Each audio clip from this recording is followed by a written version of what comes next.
Hello viewers, welcome back to one more mini vlog. ఈరోజు మా colony వినాయకుని దగ్గర కుంకుమార్చన అయితే స్టార్ట్ అవుతుంది. అయితే నేను కుంకుమార్చన కోసం అయితే నేను ఇక్కడ నా పూజా సామాగ్రిని అయితే సిద్ధం చేసుకుంటున్నాను.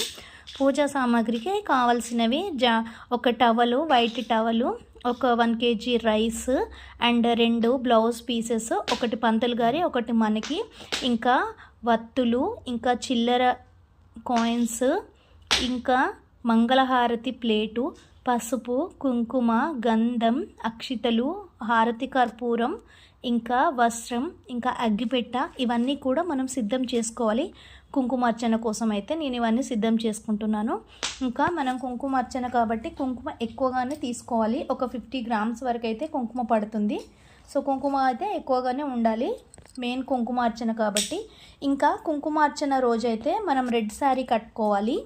ఇంకా గంధం కూడా పెట్టుకోవాలి. మనము పొడి గంధం కూడా డబ్బా పెట్టుకుంటే మంచిది. ఇంకా పువ్వులు, ఇంకా పూజకి ప్లస్ ఇంకా అక్కడ వచ్చిన ముత్తైదులకి ఇవ్వడానికి కూడా మనకి పువ్వులు కూడా అవసరం పడతాయి. ఇంకా నైవేద్యం కోసం అయితే పండ్లు, ఇంకా బెల్లం ముక్క కూడా పెట్టుకోవచ్చు.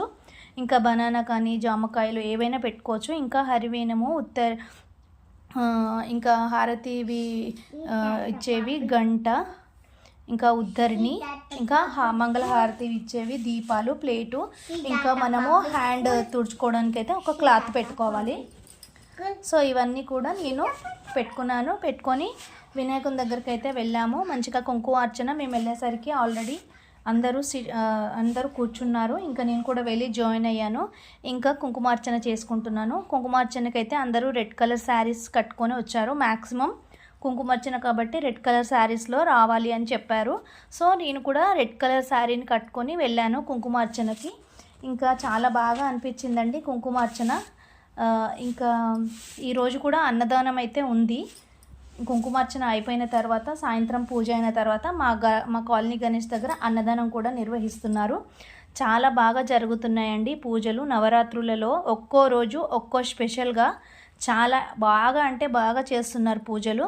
సో కుంకుమార్చన అయితే చేసుకున్నానండి నేను. చాలా బాగా అనిపించింది, హ్యాపీగా అనిపించింది. కుంకుమార్చన అయిన తర్వాత అక్కడున్న కుంకుమని మన నుదుటిన పెట్టుకొని, అక్కడున్న పువ్వును కూడా మన తలలో పెట్టుకొని, ఇంకా ఎవరైతే ముత్తైదులు ఉన్నారో వాళ్ళందరికీ కూడా కుంకుమ, పసుపు, గంధము, పువ్వులు ఇచ్చి వాళ్ళందరికీ కూడా కుంకుమను పెట్టాలి. మనకు కూడా అక్కడ ఉన్న వాళ్ళు కుంకుమను పెడతారు.